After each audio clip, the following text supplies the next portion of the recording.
And in this house, the most dire, horrible events took place.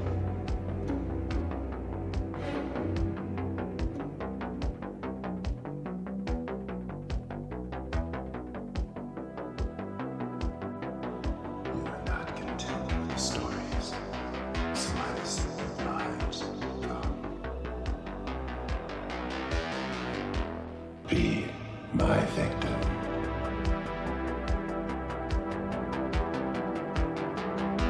And through watching scenes of violence, through watching scenes of transgression, through watching scenes of horror. There's an enormous amount of sort of abattoir of excess.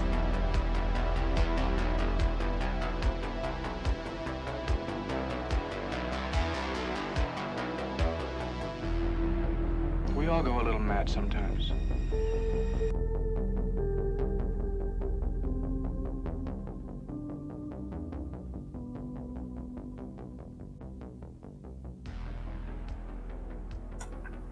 Good evening, all. I hope you're well on this not actually episode 80 of Double Feature Horror Show, but actually, I believe episode 91. Why on earth would that be wrong? It's because this is a very delayed stream. Just a bit. A little bit. When were we supposed to do it? We were supposed to do this stream about, I would guess, 10 weeks ago. Pretty much. We were trying to do it then, and then a horrible conflagration of events occurred. Not conflagration, what do I mean? A huge group, congregation? I'm going to be sitting here trying to think of that word for a while. That's going to be bugging you all night. Guys, if you know the word I mean. Anyway, there was a huge number of things going wrong, and basically we couldn't do it.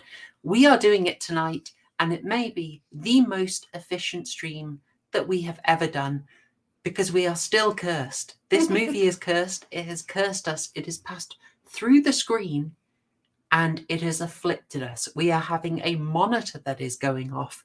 We are having double bouts of illness. I am a tiny bit exhausted from working on the Christmas special, and I keep bumping into tombstones and they keep falling over like they were made of cardboard or something. And I keep running past the same patch of trees in exactly the same shot again and again and again. And again, because the director of my life has just chosen to reuse the footage. Convergence, Mergoot, that's it. That is it. The concatenation is also pretty good. I'm never entirely sure what that means specifically, but it's a good word. It's my favorite Excel formula. It's where you join two strings of texts. If you thought the horror movie nerdery was bad, you are not prepared for the Excel nerdery of proper horror show. There's some deep lore. Yes, folks, I hope you are fine. I hope you are looking forward to a fun Christmas.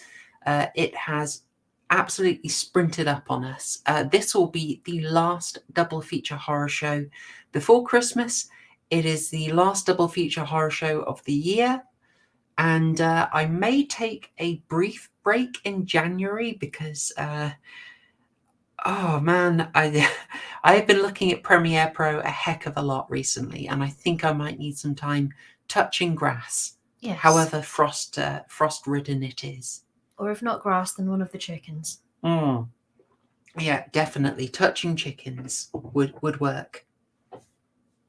There's something slightly odd about that phrase. What?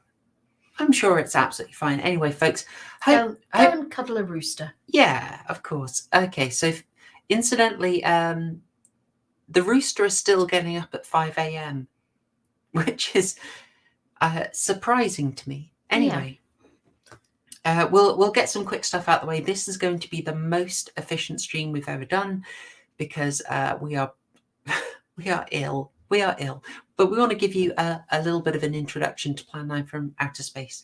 Before we get into that, though, I will thank Mr. Gently Benevolent for recommending this wonderful film. I will not thank Mr. Gently Benevolent for anything to do with this film. I'm still looking for you, Mr. GB. I'm coming for you. it's a nice thing I like to do for channel members. If you join to support the channel and help me fund more ambitious projects, I do like you to recommend and request a film, and I try and cover it on stream. So we are making sure we do that tonight. Also, you will get access to you can tell the illness is hitting, can't you, folks? You will get early access. You will get exclusive access to specific videos. There is currently a 1 hour, 41 minute masterpiece. Some have said, yes, I'm that person. Whatever, I count. I have value. Masterpiece, according to some, taking apart the craft legacy. It's there. It's when it's going to come out in the new year for everyone else, but is up for members now because I had copyright claim trouble. The last thing I have to say before we get into this, on Tuesday I released the first part of the Christmas special. I did something of a sneaky where I did not tell anyone that it was a two-parter. But I hope you all enjoyed the surprise. Part 2 is coming out tomorrow. It should be fine. It should get through copyrights, hopefully. But I will do my best to get it out to you tomorrow, come hell or high water. So look forward to that about 8 p.m. tomorrow. And I think that's pretty much everything I had. We will also hopefully not have copyright trouble with Plan 9 from Outer Space because, as far as I understand, it's in the public domain. And also, who would want to claim ownership for it, frankly? Mm. Well, it has a bit of a cult following, to say the least. Which tells you all you need to know about cults. Oh, you know what? I'm not even going to correct that. Who doesn't love spreading a bit of misinformation on the internet?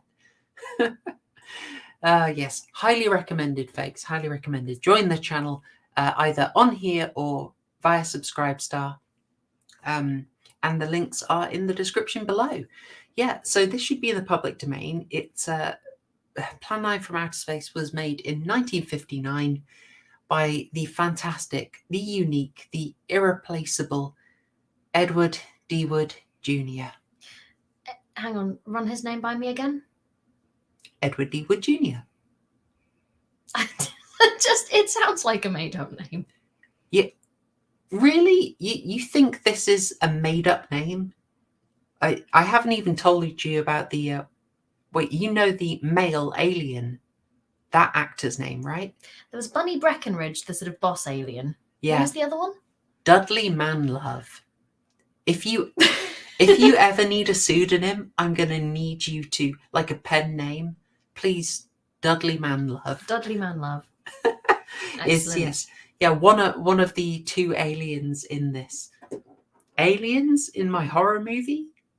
I mean, it's more likely than you think. There's just so much going on with this film, and also, strangely, so little going on in this film. It is 78 minutes long. I felt every single one of them. Yeah. Folks, could you just confirm we're coming through okay? Because I'm getting a little bit of signal warning here that we might have not the greatest connection here. So if you could let me know, that would be fantastic. Just let us know the audio is coming through. I'm assuming it is because you are commenting. And yes, indeed, schlock. Schlock is a fantastic word for it. That is very accurate.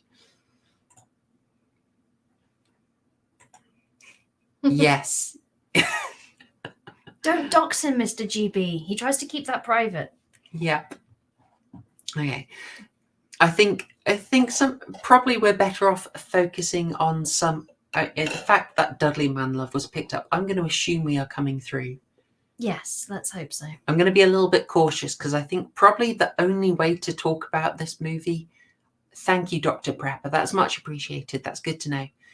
I think probably talking about the movie would not do it justice, and we are going to have to just show you it. I think you, as a special Christmas treat, need to do the Guinness summary.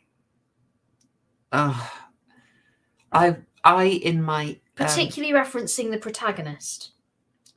The protagonist of the film. oh. The hero of the film. Who's the hero of the film? Start with that. For any other film, that wouldn't be too hard to do. But this was our constant refrain: is who is a protagonist of Plan 9 from Outer Space? Is it Bela Lugosi's character, who dies in the first few minutes? No, it is not. Is it Detective Daniel Clay, played by wrestler Tor Johnson? Do I have a photo of him? I'm not sure I do. Oh, is it this chap who actually opens the film? Let me get that up for you. The old amazing Criswell. Do I have him? No, you just have the silhouette. I have his outline. There we go.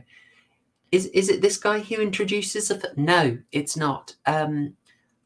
Possibly our best candidate is the pilot, whose name I don't think we ever know.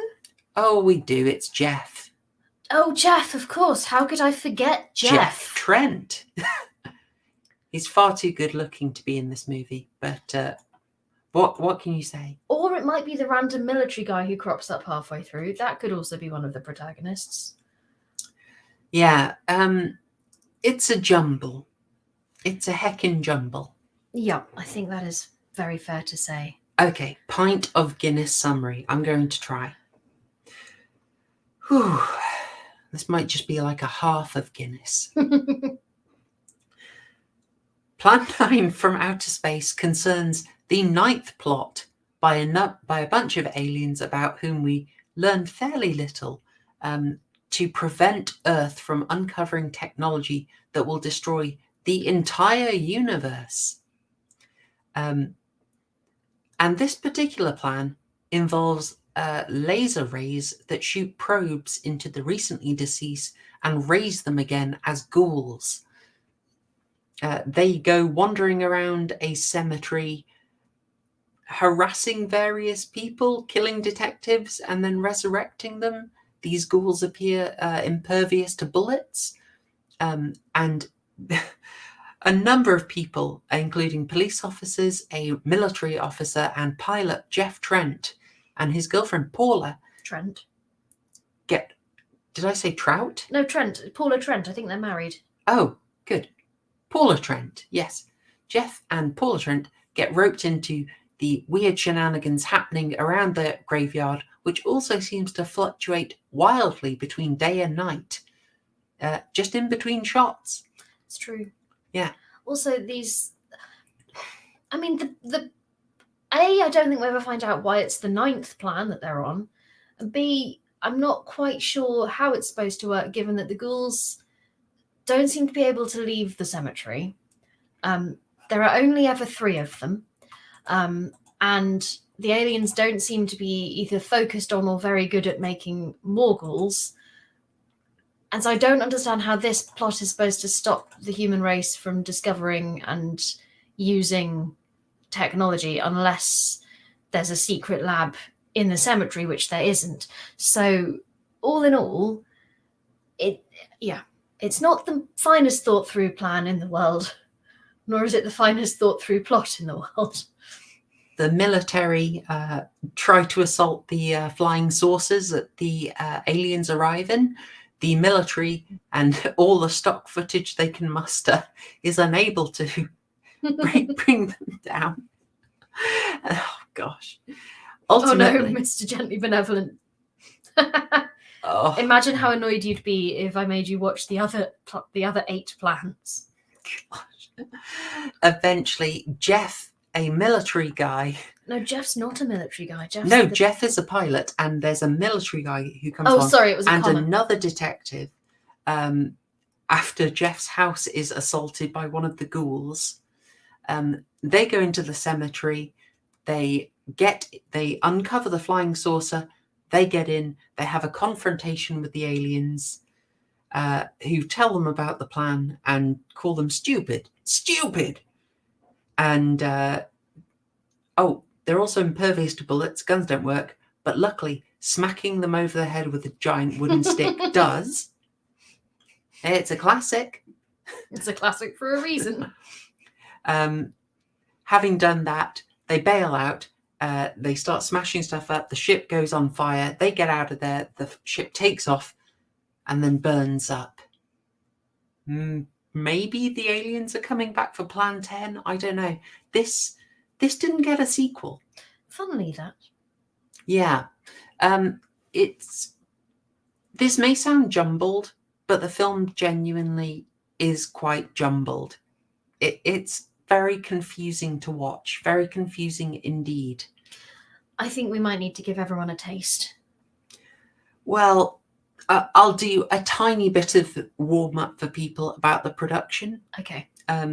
So I'll just say, I'm guessing a lot of you actually know this. For anyone watching on the replay, if you aren't aware of this cult film and the sort of minor cult figure of Edward Jr., it might seem weird to you.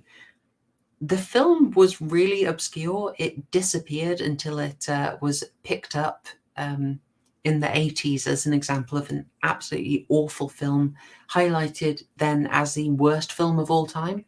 And that's what catapulted it to stardom. Hang on, so this was considered worse than Glenn or Glenda? Well, I think unfairly. But it had disappeared into obscurity. You know, it does happen. Occasionally flukes like very cheap access to the rights can catapult an otherwise forgotten film into stardom. It's a Wonderful Life and Night of the Living Dead would be very good examples of that. And it happened here in a slightly obscure way. It was bad enough to be picked up. It got through what you might call the WISO threshold. It broke through it. You know, I mean, you can be a bad film, but you have to really have something special to be so bad you're good. And I don't know about this one, man. I'm not sure it quite makes it. It is... I mean, it's a special kind of film that makes The Room look competent. And this is that film. Yeah. But this, the attention it got from that, I think, helped raise the profile. And eventually, Edward films got a lot more attention because of a biopic made about him in 1994, which actually won an Oscar for Tim Burton. I am going to get you a photo from that, and then I'll show you the real Edward. Or maybe we should start with the real Edward. What do you reckon? Start with the real Edward. Look, he's a handsome-looking chap. He looks very gay. Well... Oh, no, Joe! I think Joe might be pulling your leg. Joe, I'm sensing a theme here. Did you have a panic attack or did the pheasant? We need to know. Also, I hope you're okay. Yeah, I hope you're all right, Joe. Anyway, handsome-looking devil here, this Edward D. Wood Jr. He is an interesting chap. You know, he was very much a chap for hire. He was around making quickies, basically. I also, given the topic of Edward, wonder whether he could also occasionally be a chapess for hire. Well, as I said, he's an interesting character. He would go around the cheapy studios. He would throw something together. He made judicious use of stock footage, which is actually not that uncommon at the time. It's, you know, it's very available, especially military stuff, fighter pilot stuff, all sorts of 1950s sci-fi horrors. I'm scraping my brains at the moment. There's That's an unpleasant phrase. There was one about... Do you mean racking your brains? I've racked them and now I'm scraping them. Oh. I told you, I'm ill. I mean, you will be if you keep doing that.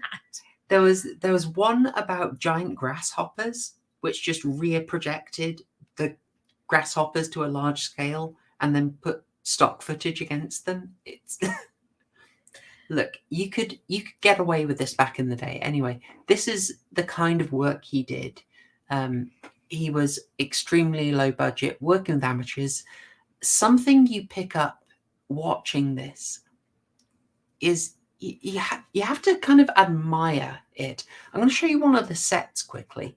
These are cheap sets. You will not be under any illusion. By the way, folks, if you just look into the top of that image, this is the pilot's cabin. This is Oh, Oh, Joe, say it ain't so. The poor pheasant. Oh, no. Oh, dear. Hey, Bilbo Balboa. Good to see you, man. Oh, man, I struggle with your name there. Oh, we're going to make it through. Most efficient stream ever. Anyway, this is the cabin set. If you look into the center of your frame at the top, you'll see the wonderful boom mic, one of many appearances it makes throughout the film. I will try and highlight it for you a few times. I know who the main character of the film is. It's a boom mic. It's the boom mic. It has a more consistent role than anyone else in the film.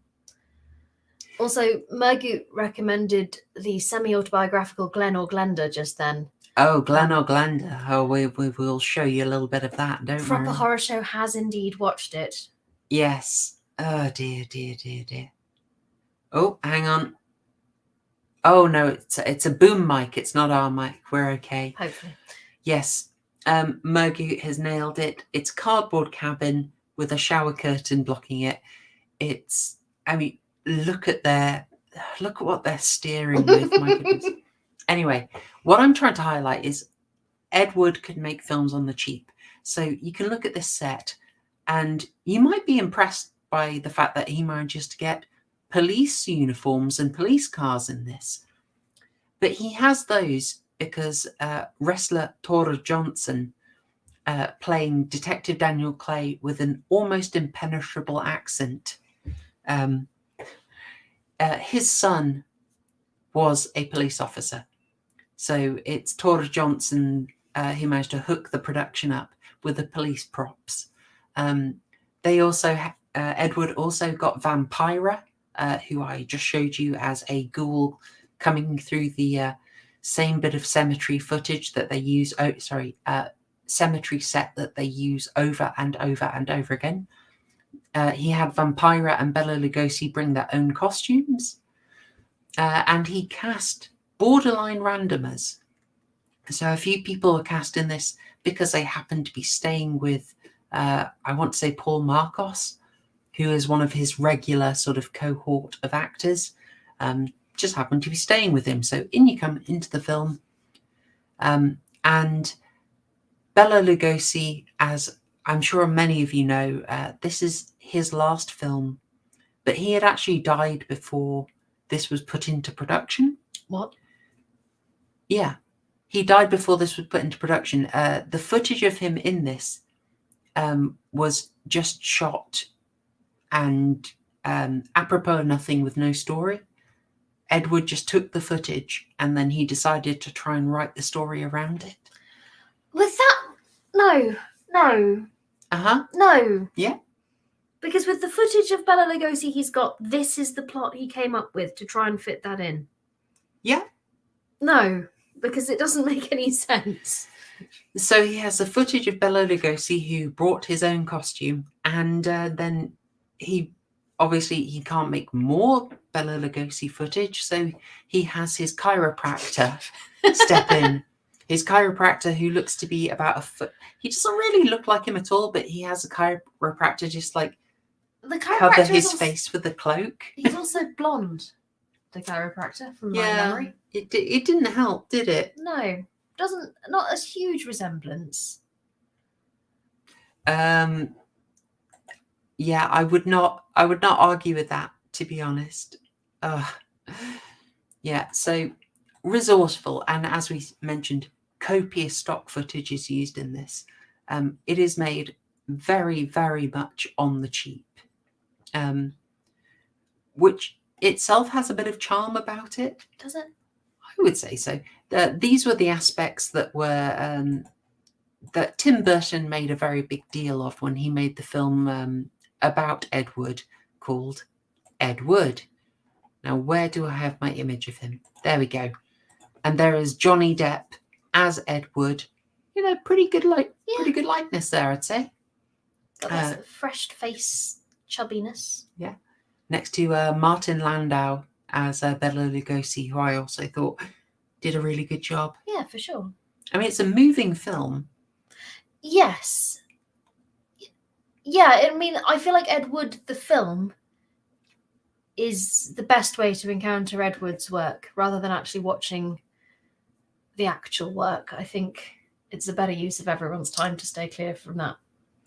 I am inclined to agree. There's something really charming about the Ed Wood film, which you could say is a bit of a hagiography that is polishing up a lot of the rough ends, adding a lot of charm to it. It's ultimately, I think it works, and it won the Oscar because it is a film about loving film. And so it has this very romantic optimism about it.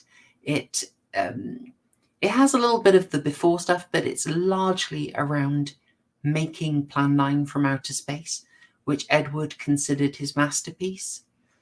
And it sort of ends with that, with just a few fairly tragic footnotes. Did he make Glen or Glenda before Plan 9? He did. Okay. I mean, We should talk Glen or Glenda. We should. I mean, I don't want to... I was about to say I don't want to just be rubbishing the chap's filmmaking and reputation, but I mean, I'm glad he had a passion. It's clear that he loved filmmaking in some shape or form and was very resourceful. So I'll say that for him. It is hard to know. I mean, he's presented as a very sort of optimistic, wide-eyed, almost like I might be getting this wrong. Is it Elmore P. Dowd? But Jimmy Stewart's character in Harvey, the sort of, I'm sure someone can correct me on that if I've got it wrong, but Jimmy Stewart in Harvey plays someone borderline delusional, but endlessly uplifting, endlessly optimistic, just so full of goodwill that you want him to, even if he's crazy, you want him to be right. Fair enough. And Ed Wood in the film, Ed Wood, is presented that way. Just endless optimism, basically. Spirit almost never gets broken. And it's kind of uplifting, especially when, you know, film is such a big part of your life, or such a passion of yours as it is for me. You're very easily sort of, I wasn't going to say suckered in, sold on that idea. It's very easy to sell that vibe to you when film is like your main passion. Yeah, I can see that. Mm. However, it may be an extremely charitable version of Ed Wood, as there are less wholesome sides, and later in his career, you know, he did end up producing what can I say, softcore adult material. Elwood P. Dowd. Thank you. Also, folks, I'll just recommend this here. Harvey is amazing. I know we're discussing Plan 9 from Outer Space now, and I wouldn't want to veer away from Plan 9 from Outer Space. But Harvey should have a special place on your viewing schedule this Christmas. It's a wonderful film. I think it's time to talk about how deeply subversive Ed Wood is. Yes. As a person. Well, yes. Okay, so another film of or a queer icon. Ugh, madam. Dylan Mulvaney would be so proud. Oh, madam. How could you? So the film does deal with Glen or Glenda, which he made before this, and there will be some familiarity amongst you, I'm sure. Any fans of the Child's Play series will know that Chucky later on has an offspring of indeterminate gender who he calls Glen/Glenda. And that is in reference to one of the films of Edward D. Wood Jr., Glen or Glenda, in which Ed starred himself so that he could, how can I say, this was sort of his passion. Ed Wood really enjoyed ladies' clothing, especially cashmere, and who can blame him? Who doesn't love cashmere? This is why I suggest there was perhaps not the entirely wholesome side to him. But yes, he did cast himself in that movie. The footage that goes in the biopic is slightly misleading. Mm-hmm. It's a much weirder film than it's presented as kind of a straight up drama story. My perception of it from I've never seen the original masterpiece that Okay. presumably is Glen or Glenda. So my perception of it from the Tim Burton film, and you can tell me if I'm right or wrong, is that it's essentially about a man who likes dressing in women's clothes, who just wants his girlfriend to sort of understand him and see him for all the various facets of his personality and love him despite his fondness for cashmere. And it's about how they navigate that relationship together.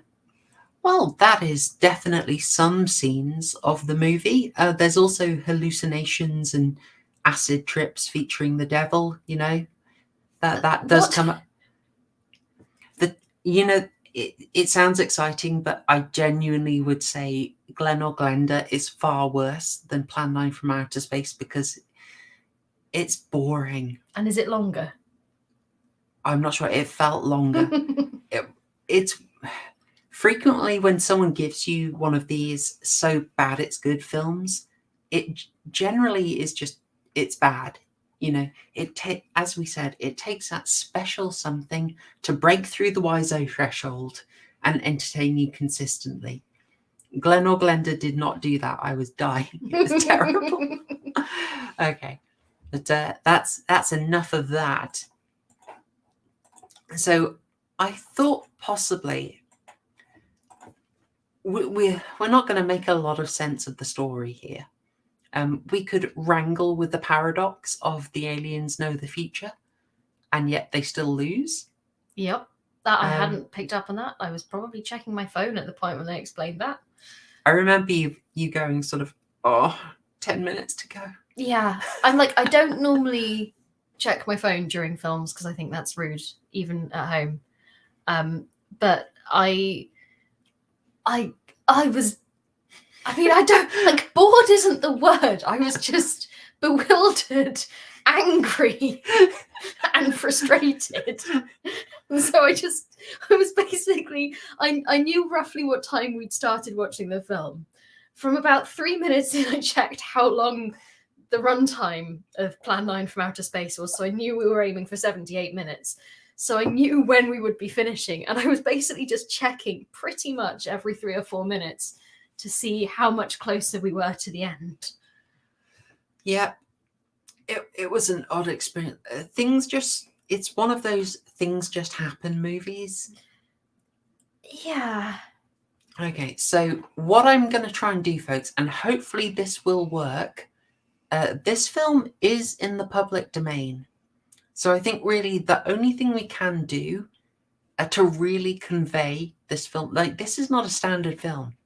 You have to see this. So we're going to try and show you a few scenes from Plan 9 from Outer Space.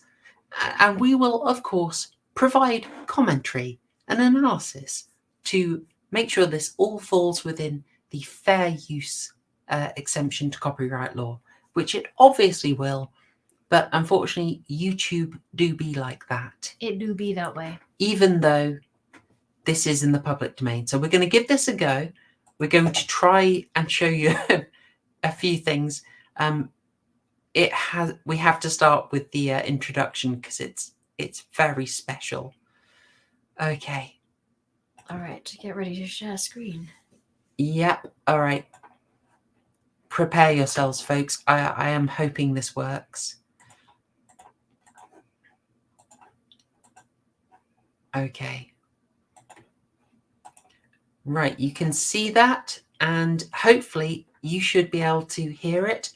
I'm going to play it now. Tell us if you can hear the noise.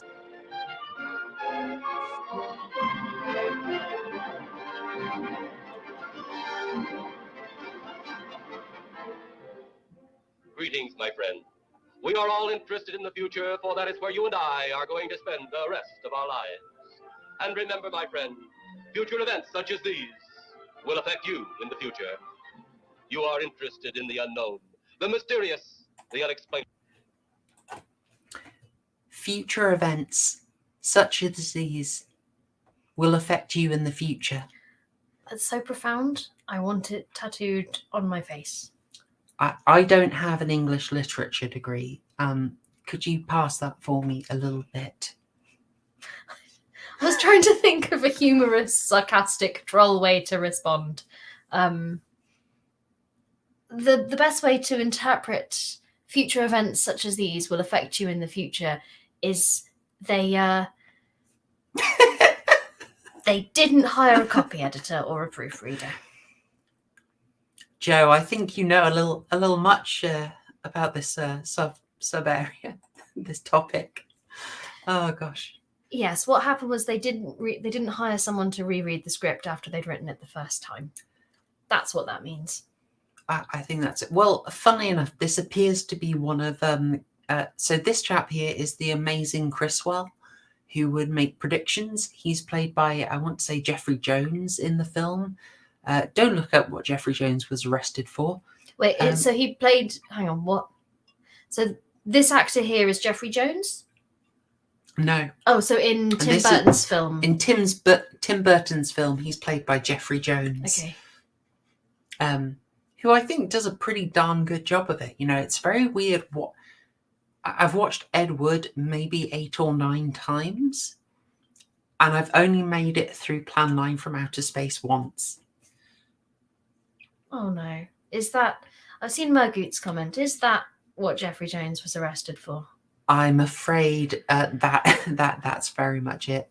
You see, I'm having a problem with my pattern recognition again. I keep recognizing patterns. Oh no. Imagine, in Hollywood. Can you believe it? I mean, I'm now seeing a resemblance to Kevin Spacey, so you should probably... We need the Hollywood chipper, am I right? Yeah. Oh dear, dear, dear. Anyway, so that line, future things such as these will affect you in the future, is one of Criswell's own lines. Now, he is writing this with a sense of irony. Lots of people seem to fully know that this film is a mess. So there's a story of one of the detectives points his gun at himself multiple times, and reportedly he did this to check if the director would notice. Excellent. He did not. So what can you do? Right, let's watch a little more. That is why you are here. And now, for the first time, we are bringing to you the full story of what happened on that fateful day. We are giving you all the evidence, based only on the secret testimony of the miserable souls who survived this terrifying ordeal. The incidents, the places. My friend, we cannot keep this a secret any longer. Let us punish the guilty. Let us reward the innocent. My friend, can your heart stand the shocking facts about grave robbers from outer space? I should point out here that Criswell, I've managed to frame it on a completely blank thing there. 2 things about that. Criswell completely rewrote it himself. He thought that what Ed Wood had written was boring, and so he just rewrote it full of sensationalism, seeming to clearly take the mick. And the other is that Grave Robbers from Outer Space was the original title. I think I did know that. And they had to change it because it was considered a bit much. Yes, I mean, if you believe Tim Burton's account of it, a lot of the funding for this came from a Baptist church. I see. And 2 of the chaps you see early on digging the grave are from that church who provided the money. I think I know the chaps in question. They wander off screen and then clearly can't quite get out of shot before they just stop. They're the ones, yeah? Yeah, those would be our lads, yeah. Good lads. Probably the best actors in the film. Yeah, but they're the people who funded it. I mean, this is a time-honoured tradition, to be honest. When you're making films on the cheap, you get the money men in to do a bit of a cameo. George Romero very famously did this with Night of the Living Dead, raising lots of money in very small amounts from small local businessmen. And then he sort of rewarded them by saying, hey, you can come and be a zombie in my film. And here you can chomp on some raw entrails. Go on, you'll love it. Just get it. Sorry, folks, just getting in. Let's see. I couldn't see any of the chat because of the screen there, so I'm just catching up on that. So time-honored tradition of getting the money men in. But yeah, I just find it kind of interesting that Edward just let Criswell completely rewrite the opening. But I think this was basically Criswell doing him a favor, so why not? Just roll with it. I've just noticed Professor Strangefinger's comment. Hey everybody, I unironically enjoy Edward movies. I think he's so unique and naivete style makes for a fabulous time. I really tried. I really tried to agree with you. I'm glad you liked it, and we still really appreciate that cat. That's fantastic. Yeah. For me, this did not get through the Wiseau threshold. It did not become so bad it was good, but there isn't. I mean, just for the fact that it's 1950s, there is a charm to it, Yeah, it did have a certain kind of charm, and I think with a little bit more alcohol involved, and maybe playing the moustache game, it could have become more fun. Maybe. Oh, I don't know. That's a tough call. I feel like if I'd got drunker, I'd have understood the plot better. I'm not sure that's ambitious. As far as I can tell, playing that clip did not get us yeeted. Excellent. So I think we're good. I mean, I can think of a few others people should see. The one where isn't there one where someone gets bumped on the head and staggers into the road? Why? I can't remember now why. Do you know the one I'm thinking of? Well, I'm very tempted to say we should see the death of yes, Clay. Yeah, are you good for that? I would like us to see him talking first, because that is quite special. And notice the trees in this clip when it comes up, folks, because if you watch the film, you will see the same trees from the same angle, and I believe the same shot of the same people walking past the trees that they just reused. Again, recycling. Waste not, want not. Yeah, I let's try and play a little bit of this, I think. Let's try and enjoy that. Let's see. As you say, bizarreness is a good word for it. I think if you're in the right mood, it would work. But it was very confusing, I've got to say. All right, let's give it a go. Let's look at this scene. Just because I want you to hear Tora Johnson, who I believe we discussed when we did the Wrestlers in Horror arc. Okay, here we go. Sound coming through.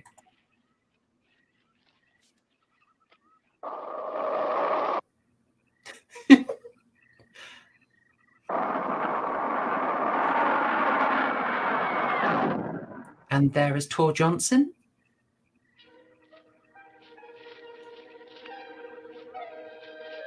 And they actually did a big parody of, not parody. They did do this scene in the Edward movie as well. They didn't do it as, and there is our favorite chiropractor. Not a great resemblance. He does cover his mouth the entire time to try and get away from the fact that he is not actually Bela Lugosi.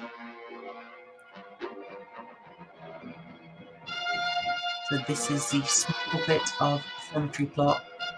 You end up seeing this so many times. Literally the same bit of set over and over again from the same angles. Can we all get a round of applause for Vampira's waist, though, please? Sounds like Kay's trouble.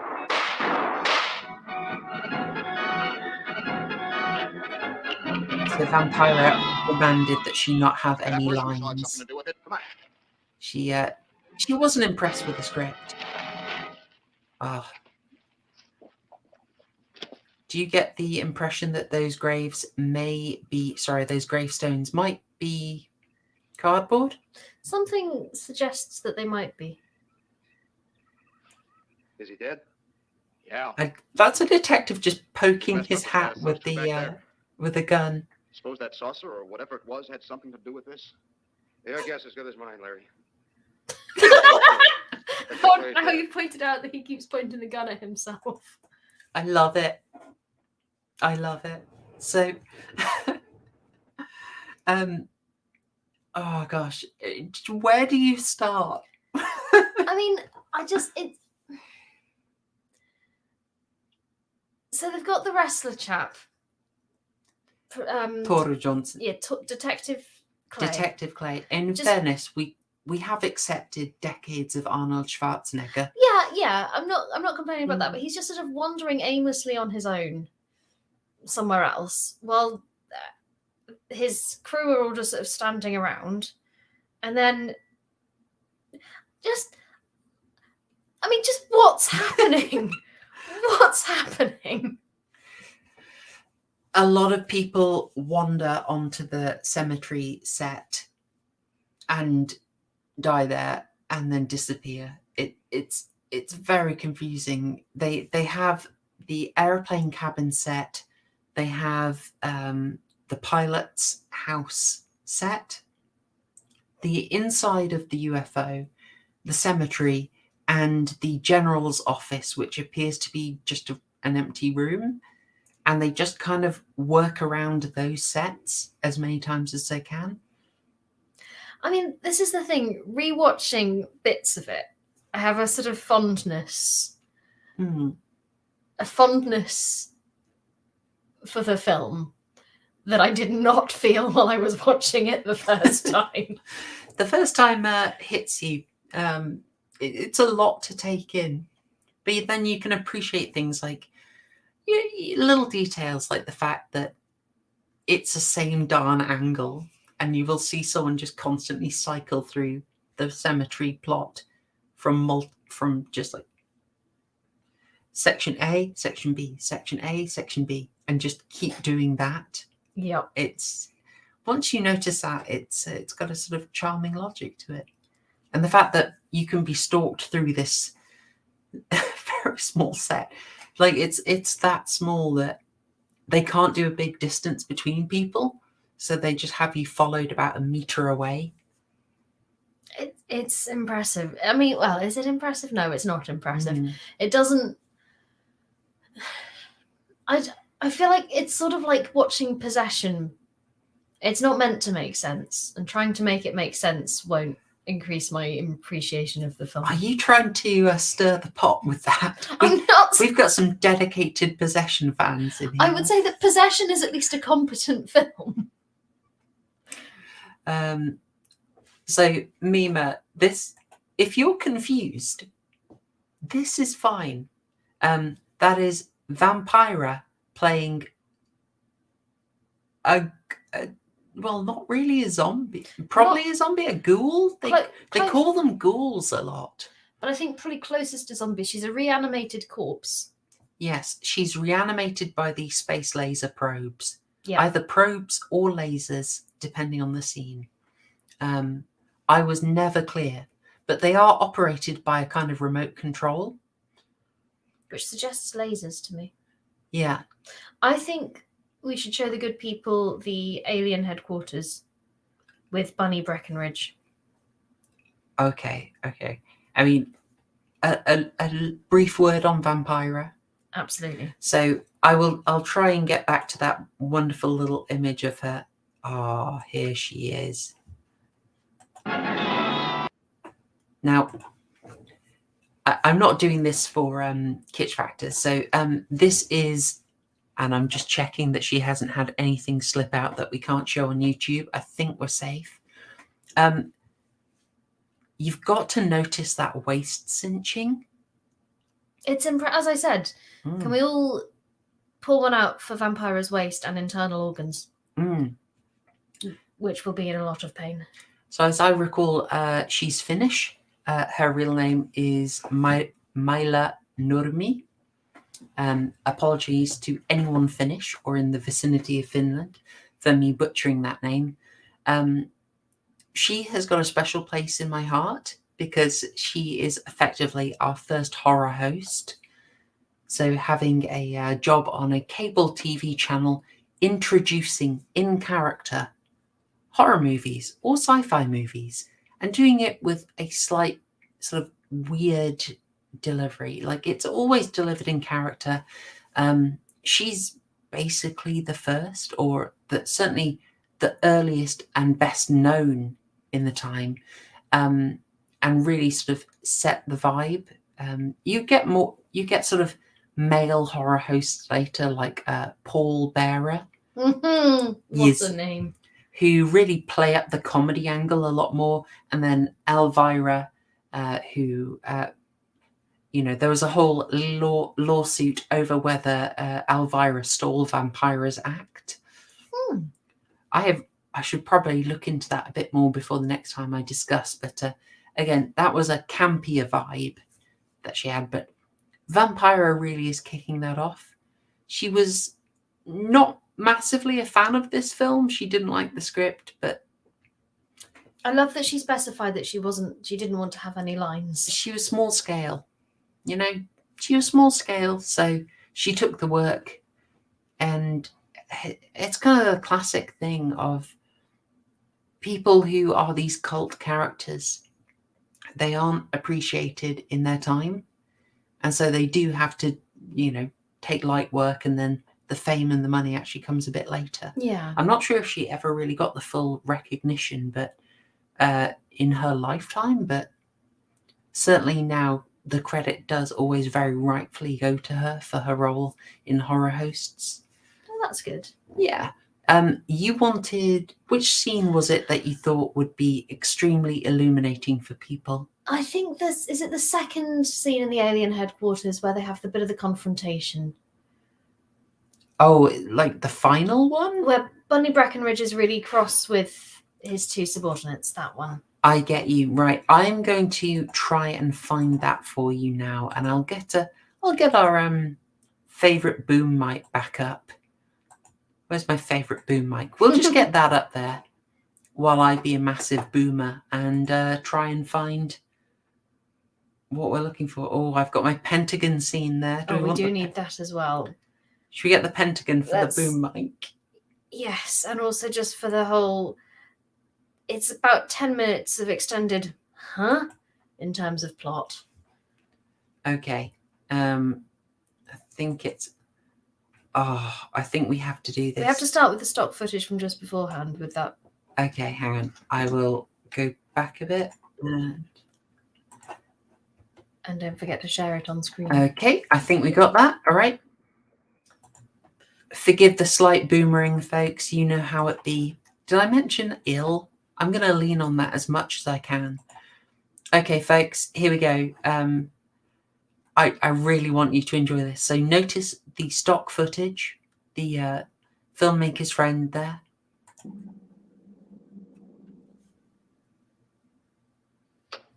Right, G2. Come in. Yes, of course. I'll keep in touch. Oh, hey, look. It's my friend the boom mic. Oh, not again. He just doesn't get the credit. On my initial when I saw Saw 2 in the cinema, when the police are running up the stairs to raid Jigsaw's headquarters, there was such an amazing boom mic shot. It was there for ages. It was so obvious. It was just, it was amazing. Amazing. And then they edited it out for the DVD. I'm sorry for your loss. I know. They cheated. Anyway, on with the show. Come in, Colonel Edwards. Close the door. It's just there. It's At ease, still Colonel. there. Thank you, sir. Sit down. Oh, and they take it out. I understand, Colonel, you've been on tap for many of our saucer attacks. I'm in charge of field operations, sir. You believe there are such things as flying saucers, Colonel? Yes, sir. You've seen them? Yes, sir. So, Good pause game. thank you. You're assigned to deal with flying saucer attacks. Yeah. Do you believe in flying saucers? I feel like that would be a prerequisite for the job. There's a weird thing with this. Criswell at the start talked about the secret can no longer be kept quiet. We must reveal the truth. It's like this film shows repeated flying saucer attacks just in and around Hollywood and the across Pentagon the US. across the US in broad daylight, mass battles between the army and the. I mean, that's the point. They have them literally sort of artillery firing at them, and then the very next scene, they're like, "It's no one really knows. No one really believes in flying saucers. They're not really real, are they, bro?" What I'm suggesting is there is a minor inconsistency there, but An inconsistency in my Edward film. As people have pointed out, there is a fun kitsch logic to it, and it's just when you. If Mauler were to do a video on this, he'd be 20 hours in and not finished. There's so much. Okay. You realize there's a government directive stating that there is no such thing as a flying saucer. Yes, sir. Free and fair election. You stand by your statement that you've seen flying saucers? Well, yes, sir. This could mean a court-martial, admitting this against direct orders. General Roberts, may I speak freely? You may. How could I hope to hold down my command if I didn't believe in what I saw and shot at? It's a fair point. You're in charge of defending against flying saucers. However, you must acknowledge that we have denied their flying sauce. Anyway, okay. I mean, to be fair, that I'm trying to remember where I put my tinfoil hat, but there are. So there is. What am I trying to say? Basically, I think I might be right in saying that the US military have fairly recently confirmed that yes, they do believe there has been contact with extraterrestrials, and that they had known about it for decades, and that they've been working on it for decades. Basically, like, first contact has already happened, apparently. So this might genuinely be US military policy, or I might just listen to some very overexcited podcasts. Yeah, I'll leave that for you to decide, gentle viewer. I'm just enjoying that he seems to be telling him to deny that his job. Anyway. Ugh. I thank you, Colonel. Thank you, sir. There are flying saucers. Now you No tell doubt me. they are in our skies. They've been there for some time. What are we going to do about them? Who knows? Then they really are there. I thought you were convinced of that. I am. That's a very We've good had contact objection. with them. Contact? Is it weird how I Radio. love seeing them They smoke? speak our language? Well, not quite. It's We charming. received messages from their spaceships. For a while, it came in as just a lot of jumbled noise. And now, sir? Well, since they first tried contact with us by radio, we've developed a language computer, a machine that breaks down any language to our own. General, what's this all got to do with me? Well, you've been in charge of saucer field activity for a long while. I think it's Despite about not time you doing it. heard these recordings. Do you mind? Mine. He's been in charge of it, but he doesn't know about the computer to translate. Yeah, it's need to know. It's need to know material. You may also feel the scene is really going on. Yes.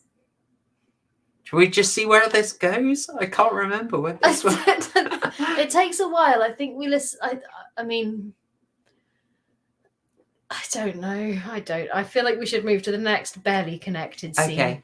Well, which is, I think the one you want. that's the one I'm looking for. This one? Yeah. Is it the one with the Tor Johnson attack? Because that's yes, it is. Oh, beautiful. I think it's the very next scene after this. Okay. one. I say we just go through all of this. That's a lot. We can't make We're doing them it. No.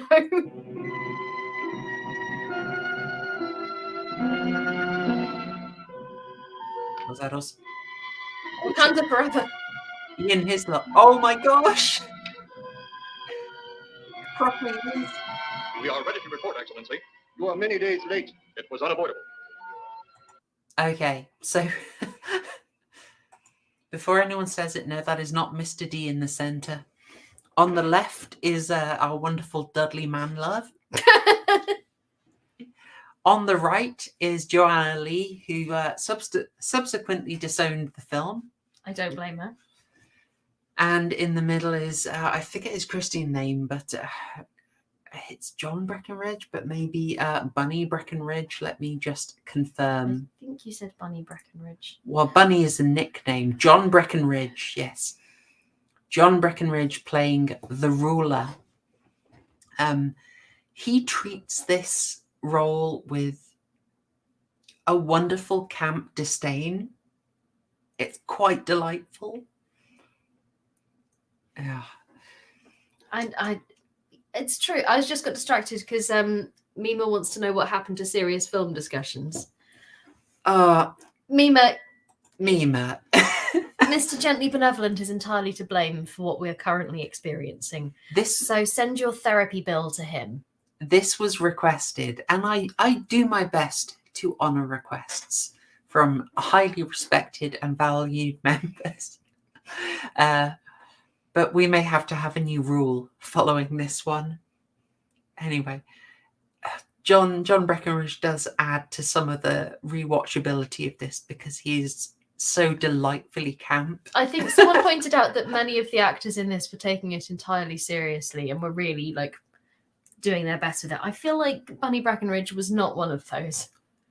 Yeah, Joanna Lee on the right does seem somewhat embarrassed to be in the film, bless her.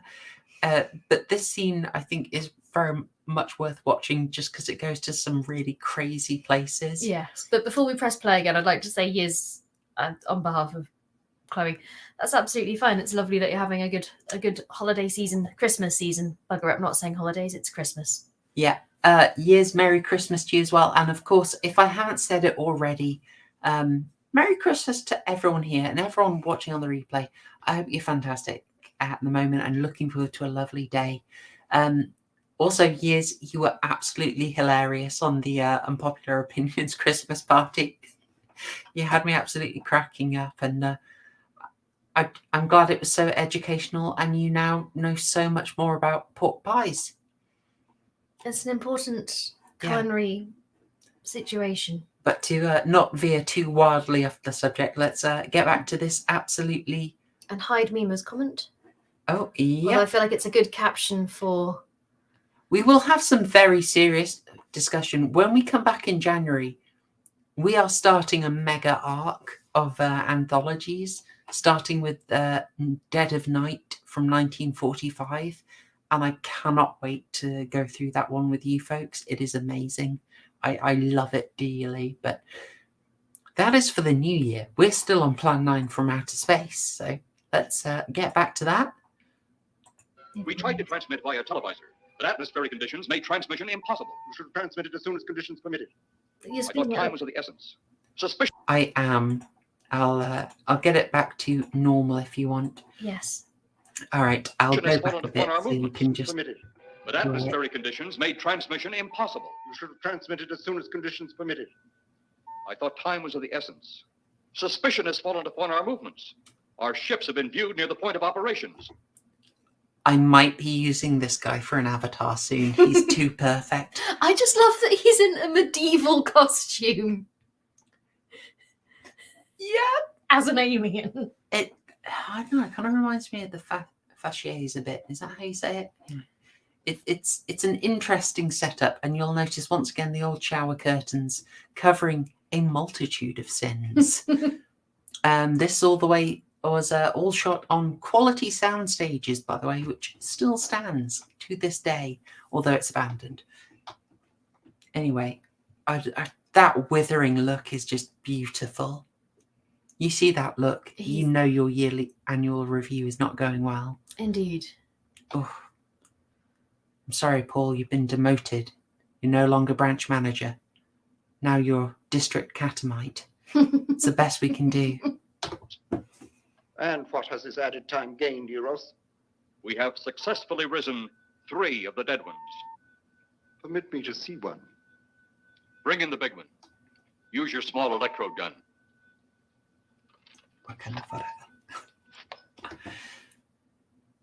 Yes, they only managed to raise 3 ghouls. I mean, their plan to take over the world and or stop the world from destroying itself is really going to help with 2 former horror stars and a dead wrestler nailing this plan.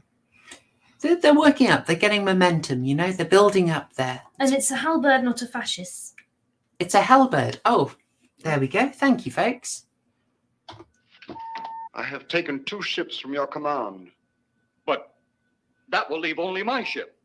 It is necessary that you continue your mission alone. I have Why? need of your other ships elsewhere. Even though you have risen 3 of the Earth's dead, the plan is far from successful, and you... He has got a point. I mean, yes, but It's a lot of resources to raise. They've got UFOs, they've got full-on flying saucers, and they're going to work with 3 moldy corpses. but also, like, if the whole point of this mission is because Earth is about to create a weapon that will destroy the universe, and he's like, nah, sorry, I got resourcing issues. I've got to send 3 of them to the Swindon branch. It doesn't... like, this should be your highest priority, and you should send him extra ships because he's failing to raise the dead, and he clearly needs more resources. And I mean, to be fair, it's like every major corporation I've ever worked for. That's a similar approach, but I just question his management strategy. I feel like he needs to hire in McKinsey or one of the big ones. I feel we possibly just have like big inspiration here for chat. I apologize. I'm going to say a couple of bad words here. Battlefield Earth. The way you've got this alien civilization and what they focus on is bureaucratic resource management. I've never subjected you to Battlefield Earth, and I No. never will. Is it worse than Plan 9 from Outer Space? I don't know. I mean, how much John Travolta and dreadlocks can you tolerate? Was that before his face melted? Yeah, kinda. Maybe is my answer to how much I can tolerate. It's kind of weird. It seems like that killed the main character in it is played by an actor called Barry Pepper, and it seems to have killed his career. But Barry Pepper. Barry Pepper. I might be wrong on here. Look, I'm not going to look this up. I'm just going to go off my frazzled brain memory. But Barry Brain Pepper, memory. he was everywhere. He was in Saving Private Ryan. He was a sniper. Barry Pepper. Barry Pepper. A friend of mine did a brief stint work experience with a solicitor, and they were defending someone called Barry Beans. I wonder if he knew Barry Pepper. And if they had a mate called Barry Jacket Potato. God, I haven't seen. I'm just saying Barry Pepper was hard done by. He was doing well. He was getting big roles. He was charismatic, and then Battlefield Earth turned up and done him in.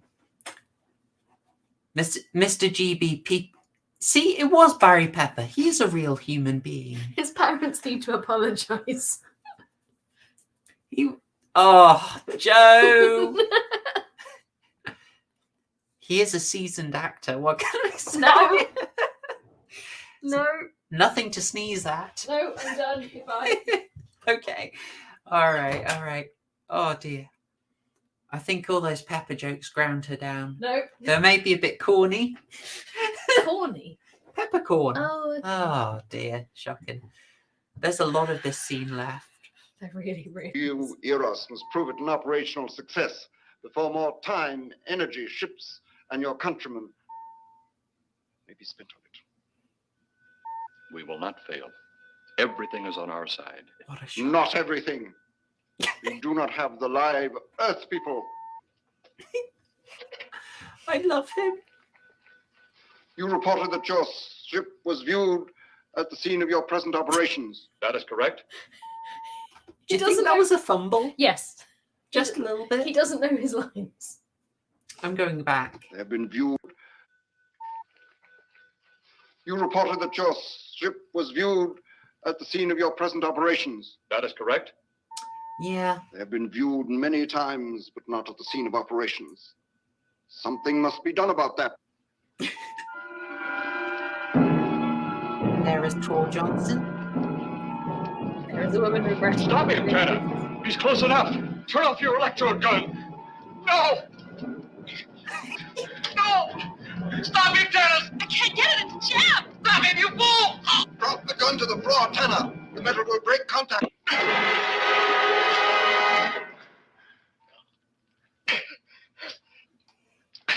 Hang on, what the heck was that Black Shadow. Oh no, it's okay. He's just got 2 lights on him. Ah, that was special. The red hot berry peppers. Oh, no. Nice. Oh dear. Oh, I'm saying he was a good actor. That scene. It's still, there's more. There is more. It gets worse for Eros, and yes, that is Dudley Manlove's name. His character name. Did he choose the name himself? Would you?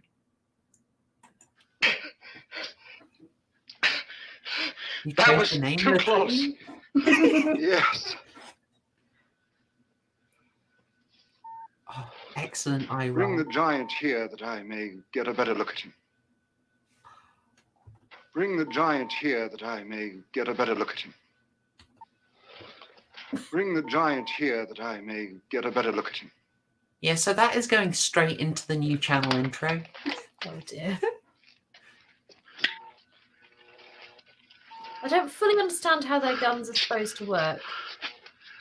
They Yes, control he's the a fine probes? specimen. Are they all this powerful on planet Earth? This one is an exception, Excellency. What are the other 2 like? One is a woman, the other an old man. An old man, you say? Yes, And Excellency. I question their plan. A lot of resources have gone into resurrecting 3 corpses, which they can't control very well. This is a 9th plan. What were the others? I mean, they need some help. As I said, they need to hire in a proper management consultancy. As the Years is heading off. Merry Christmas, Years. Merry Christmas, Years, yeah. And thanks. Always good seeing you. Yeah, Tor Johnson just holds this expression the whole time. And as the Ed Wood movie will tell you, his face actually got licensed as a Halloween mask. Oh, really? Yes, they made a very popular Halloween mask based on his expression right here. Now, you'll notice he's got a little scar on him. Mm-hmm. I'm not going to make you rewatch this because Thank you. I can't bear to.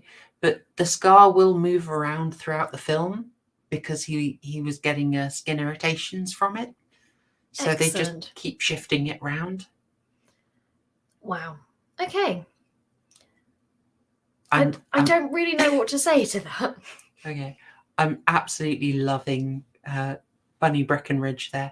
I think Bill Murray plays him a lot camper than he is, like a lot more effete. Possibly he was more camp outside of his roles and he was toning it down. But there's this wonderful withering hard-edged scorn to it that It's very old school Queen. Yes. Like some of our older actors who, what's the euphemism? Greatly enjoyed their privacy. As the newspapers used to print. Okay. This gives me a plan. Put the big one away. Not another one. Pick up your electrode gun. Make sure it's in working order before pointing it at him. That is very good advice, in fairness. I think I've spotted the problem with these guys' attempt to save the universe. It's not anything to do with Eros and poor Janice in the background. It's the chap leading them. He's like, oh, I've got another plan. That's why they're on their 9th plan, is because he can't stick with one course of action and see it all the way through. Well, he described the 3 reanimated corpses as a great success and then immediately removed the resources. Is that standard corporate strategy? Like you need a leaner model. You need to be agile. Agile, yes. Get Kanbanning. Why aren't you Kanbanning? They need to prepare their next resurrection sprint. Let's keep going, just so people see. Whatever made it jam seems to have been cleared by the fall. Take him back to the ship. It's mainly them leaving the room. They're just prodding him. Oh no, that's that's the bit I wanted to see. Oh, bless. Look at the withering. The old one must be sacrificed. Re-land on Earth. Send the old one to enter a dwelling. Then cut the electrokinetic and turn on your ship's decomposure ray. The result will astound those watching. Astound them enough to delay their intention until you have gained your other recruits from the cemetery. Yes, Excellency. He is 100% reading Astound lines them, off something. The result will astound those watching. Astound them enough to delay their intention Those people. until you have gained your other recruits from the cemetery. Yes, Excellency. He is reading. It'll be He done. is just reading. Report to me when this has been accomplished. I love him. He's perfect. This is probably... Heroes, the Earth people are getting closer to that which we fear. Since they will not listen or respect our existence, they cannot help but believe our powers when they see their own dead walking round again, brought about by our advancement and such things. As soon as you have enough of the dead recruits, march them on the capitals of the earth. Let nothing stand in your way. Their own dead will be used to make them accept our existence and believe in that fact. He was reading those lines out as well. But at least he was able to find the door. I think Tora Johnson, basically because of the contact lenses, could not see. So, So the corpses should be reanimated, marched on capitals, and then that will convince everyone in the existence of the alien race. But you have got the flying saucers, so you could just, again, land those. And they have also been seen, certainly across the United States. The other thing that bothers me in sci-fi, particularly sci-fi that involves interplanetary travel, is, as Mr. GB has sort of pointed out here, the single cemetery we've decided to use for our plans, they kind of treat planets a bit like, and it's not just this one, it's things like Star Wars as well. They treat planets as if they're much, much smaller than they are, as if you could just land anywhere on a planet and probably bump into the right people.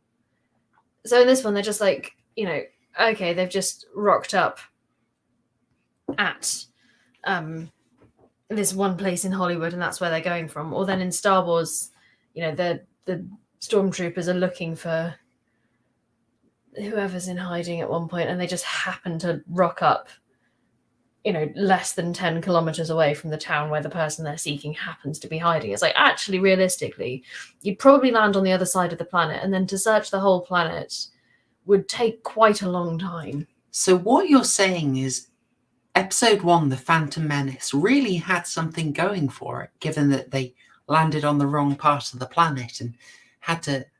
That's the bit where there was always a bigger fish. There is always a bigger fish. I'm so glad you learned. Murgut raises something kind of interesting there. I know it's funny, but Night of the Living Dead was being pretty coy about it, does attribute the raising of the zombies to a crashed satellite. So maybe that is it. Maybe Plan 10, as someone said, ADHD aliens, maybe Plan 10 is the one that kicked in. I'm just going to...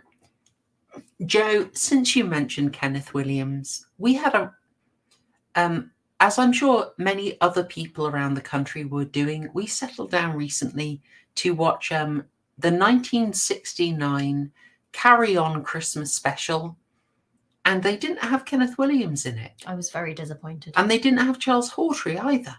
Very disappointed. So all the camp roles went to Bernard Bresslaw. It was really weird.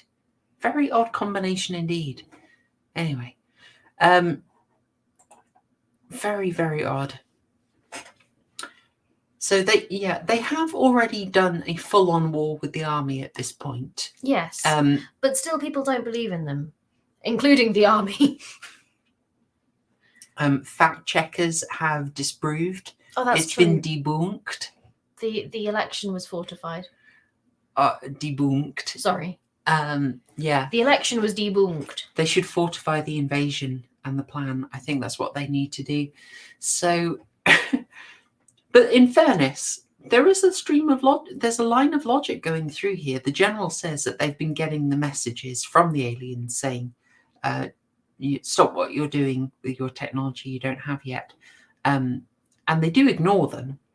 So the aliens are sort of having to be more active because from what we hear from them and from what we see in the general's office, the military, the government are just ignoring them. That's true. So the aliens, in a way, they're kind of the good guys. I mean, that was the thing that I found watching it, was like, who's, as well as playing the game of who's actually the main character, which is never decided apart from the boom mic, the other question is, who are the bad guys? Because the aliens are trying to do something helpful to the whole of the universe and or the solar system, they can't decide which. But they're also raising the dead, and we're supposed to, with what? I'm sorry, I just had this experience watching the film, and it's just... It's difficult. Eros has a wonderful speech to the assembled pilot, detective, and general, and tells them they're so stupid, so ignorant, and they'll destroy the universe. And, I mean, we don't have a reason to disbelieve him. No, that's true. So I guess humans win briefly, but we will go on to invent the technology that destroys the whole planet. Seems legit. I'm not sure it's a happy ending that it's meant to be. No, this is the thing. I feel like, again, they should have shown the script to someone who knew how to write scripts, because they could have possibly then asked these questions before committing to filming dates and potentially refined the script and come up with a plot that hung together a bit better. Maybe. I mean, I'm trying to think if there's anything else worth... I think we've given a bit of a taster of the film. We've given the flavour of it. It is all like that, folks. I hope there's a really brilliant scene where the pilot's house is attacked, but to be honest, if we've got you curious, if you would like to see an entire movie like the clips we've given you, it is all on YouTube. It is all on free. You can see we are just playing it straight off YouTube. It is in the public domain. You can just show it. The geese in the park are free. You can just take them. Indeed. So yeah, if you want it, 78 minutes, all on YouTube, you can just enjoy it. You won't get those 78 minutes back, and don't blame us when you've done it. Yeah, the attack on the pilot's house is very memorable, and the first scene in the airplane is also quite wonderful. We were very tempted by that, and it could have also shown you Eros's speech denouncing mankind. That was a bit of a joy. I feel like we should show the aeroplane scene, that first aeroplane Oh, go scene. on. We'll find that first As one, a and then Christmas we'll probably wrap up the stream for you now. Oh, shall we just do a little bit of the Lugosi footage? A bit of Lugosi there? tribute. So again, we are going to look at Lugosi a bit seriously later. I don't know when we're going to, but I very much do want to do the Universal Studios classics. So we'll no, the Enreeb, no. Oh no. Oh no. The Enreeb, I don't know if I can show. Disavow. Disavow. But you're reminding me of a few Reddit threads about how humanity would handle an orc attack. But that we're a horror movie analysis channel, so we won't discuss anything Warhammer 40k related. What I was trying to get to was we will look at Bela Lugosi in some depth, probably via his work with Todd Browning. So this is an odd way to see it. As we said earlier, this is the last bit of footage shot of Bela Lugosi before the rest of the film had been conceived. So, Mr. GB, please, we have standards. Anyway, I've got to get people watching The Human Centipede. Come on, man. Okay. I will make you watch the third one. Ugh. Death became greater and greater agony.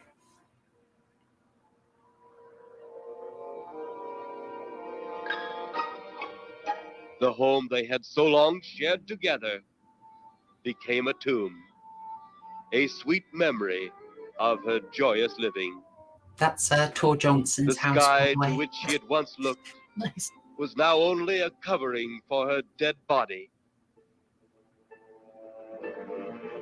Ah. It's kind of mournful. No, he is just improving. So they didn't know how they were Ever going to use beautiful this. flowers she had planted No, with her own hands became nothing more than the lost roses of her cheeks. you're trying to. Unfortunately, it's the narration does dent it a bit. Okay, last bit. We will look into the scene in the. The first aeroplane scene. It's. I think we were just about to. Oh, I got it. It's a lot earlier than I thought it was. Yeah, it's really early on. Should we? Let's see those. The grave diggers. Remember, these are our Diggers wonderful started their Baptists task who that funded this strange film. things began to take place. These are the money men. 15 to 4. You can't beat that. Yep, right on schedule. There's the old San Fernando Valley out there now. You better radio in for landing instructions, Danny. Right, Jeff. Burbank Tower, this is American Flight 812. Over. Wouldn't surprise me any if he's asleep this time of the morning. American Flight 812, this is Burbank Tower. Jeff looks If I unimpressed. were asleep, He you'd never does. get on the ground. In your case, maybe I'll leave you up there for good. Over. You got me that time, Mac. This is American Flight 812 requesting... There's the old mic. There he is. What are those things in front of this? Burbank Tower to American Flight 812. Over. I feel something we're breezing by is the way that the sky seems to be a stationary place. Like they're looking out as if they wouldn't immediately be passing That's at true. high speed anything in the sky. That is very true. They look in Well, a fixed place. you know, UFOs, one of the alarming things about them is that they fly in ways that are counter to Earth physics. Could be it. Could be it. Burbank Tower to American Flight 812. Over. Holy mackerel. Burbank Tower to American Flight 812. Are you Can in we trouble? bring Holy Mackerel back? Because I really think we should. Take a look for yourself. See, they treat it like it's stationary. That's nothing from this world. Burbank Tower to American Flight 812. Are you in trouble? Are you in trouble? Mayday, mayday. Stand by, Burbank You're Tower. not in trouble, lads. I doubt it. Most of them are asleep. But it was quite a jolt, Jeff. I'll check. Good. We'll get it ready for landing. And keep it quiet until we get instructions. Right. Okay, Danny. American Flight 812, reporting to Burbank Tower. Over. Back to the old stock footage. Someone pointed out. I looked that up. It is apparently a toy, not a hubcap. The film Ed Wood seemed to imply it was being made with hubcaps, but no, they are apparently toy kits bought at a regular store. Someone in the chat, Mr. GB has said he wants the return of Gadzooks. If you don't make me watch anything like Manos Hands of Fate, Mr. GB, I will personally advocate for bringing back Gadzooks. Oh my god, Gadzooks could come back. Gadzooks, Joe, that's quite the title for a novel. Nice. I keep trying to bring Hornswoggled back, but it's not working. That can be our New Year's resolution. Next time some slightly pretentious influencer asks you what your word of the year is, you can say it's Hornswoggled. Oh, I will. Wasn't there a wrestler called Hornswoggle? There are a few wrestling people in the chat. Guys, am I right? Was there a wrestler called Hornswoggle? Help me out. I've got a weird memory of that from something. I'm gonna be watching for that. But I think that's probably everything I would want to show from Plan 9 from Outer Space. Yes. Oh dear, where is it? Because I should show the title. And here we go. There you go. 1959. As we said, folks, if you want to see it, it is all on YouTube. You could do worse. I mean, there's Glen or Glenda. Yes. This actually has some charm to it. To be honest, I'm surprised they aren't trying to remake Glen or Glenda. Or not remake, what's the word? Reclaim? Yeah, reclaim it as a kind of queer masterpiece, an early strike for gender non-conformity in Hollywood or something. It's too weirdly surreal for that. As I said, the dream sequences are bizarre and go on forever. It's an experience.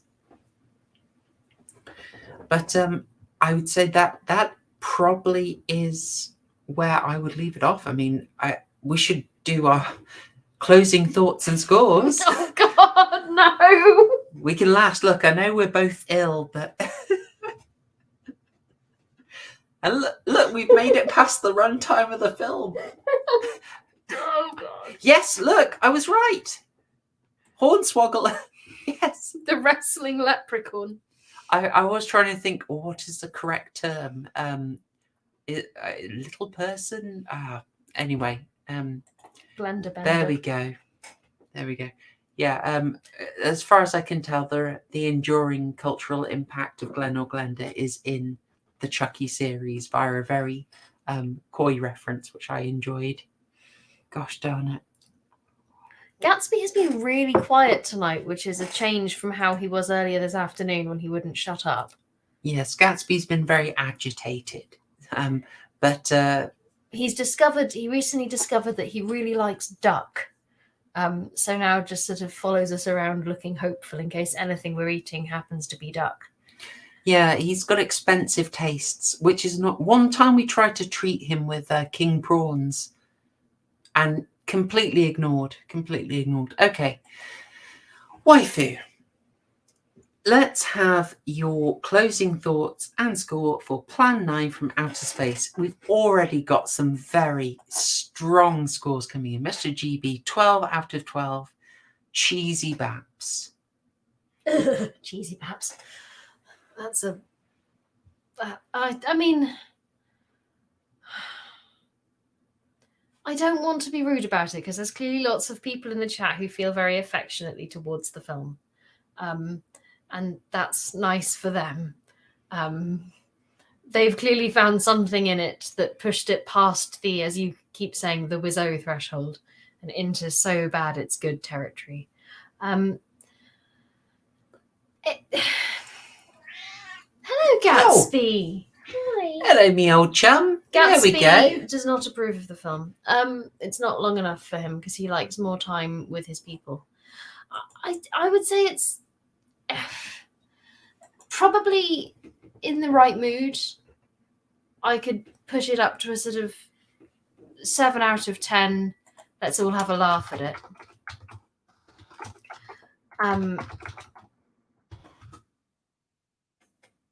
I've just seen your absolute stay to you. Yeah, I'd say like maybe sort of 6 or 7 out of 10 for let's all watch this and have a laugh. But realistically, it's a 2 out of 10 for me. 2 out of 12, sorry. 2 out of 12. Put it this way. Did it at any point lecture you about how awful you and your people are? I mean, it did lecture us about the awfulness of humanity trying to destroy the world. Humanity in total, not you specifically, you know. That's true. There was no... That's got to be worth a burger. There was no messaging and there was no mention of the evilness of mid-century Middle Europeans. Breckenridge, the old Breckenridge glare. And, you know, I loved the queer representation. Ugh. So I'll give it a 3 out of 12. All right, 3 out of 12. I will. And a 6 out of 12 if you get me drunk enough. If you did have a whole bunch of people around and like when you show people the room, you just don't tell them anything and you have to have a good screening of the room needs the right mix of veterans and newbies. You need to continually introduce new people to it. Yeah, I think watching this with Mr. GB and Professor Strangefinger feels like it would be a good time. But watching it with anyone who's expecting a high quality film, you could be in the right mood and enjoy it. Yes, okay. I think so. As for me, and by right mood I mean very drunk. This film gets a lot more interesting when you look into the production details and the people involved, and that's basically the only reason I would have seen this, is from looking into all those side things and the weird little issues. These just like odd details in the film that you can't help. And then you look for more of them, you can't help it. And so it's almost like lots of the value is from everything orbiting the film outside Like and around sources. it. Yeah. Which keeps it interesting. There is a certain level of charm just from it being in the 50s. Yeah. And seeing just, there isn't horrific, soul-draining modern nihilism. That's true. It's not a cynical film. You apart from Bunny Breckenridge. And things like Bunny are just quite a delight. It also doesn't, how can I say, it's 78 minutes. It's not a 2-hour snore fest. Like, remember Jack and Diane, lesbian That's werewolf true. movie containing very few of either of those things? It's so true. That dragged on forever. That was almost as badly missold as Jason Takes Manhattan, in which he did not take Manhattan. Nope. This breezed through. I mean, It did not breeze through. At no Okay. point did it feel fast moving. Okay. 78 minutes. It was not 2 hours. It has an aura of charm. I don't know. I think you've got a very fair judgment there. In the right circumstance, you'd be having a good laugh. I try and avoid that sort of circumstance where you just turn to. I think that's probably everything. Yes, I think so. 3. 3. Okay. He does spend a good 30 minutes on a dog near Manhattan. I don't think he ever makes it to actual Manhattan itself. I think he makes it to like... yeah, I don't know New York well enough, but... Yes. Yeah. I think that's, for the worst movie of all time, to get 3 burgers from us, I think that's pretty good going. Yeah. All right. We will round it off now, folks. I will say 2 things, as well as a massive thanks to you, Waifu. Thank you so much for suffering through it originally and joining us on stream. Oh, hang on. We've got a score from the NREA. Yeah, 4 out of 12 if you have lots of alcohol. Okay, Yeah, cool. I'll allow Fair it. play, fair play. All right. There is... Oh, and we've got 2 ghosts and a bird. Oh, I cannot keep up with our scores That's at such the a moment. strange system. Oh dear. The 12 burger system is much more logical. 12 burgers is unbeaten. It's the best one going. Okay. So 2 things. The Christmas special part 2 is coming out tomorrow, unless I get absolutely nuked by Susan's copyright banhammer. But otherwise, it should be out. I will not be in for the entire premiere because I'm booked for a screening of It's a Wonderful Life, but I hope you will be there. I'll be there for the early part, and I'd love to wish you Merry Christmas there, and I hope you enjoy it. And also, on Monday, we did a special stream with Waifu reading M.R. James' Ghost Stories. And that, I think, was a bit of a delight. Well, I hope people enjoyed it. I certainly had a good time. I had a lot of port. It was lovely. Yeah, it was lovely.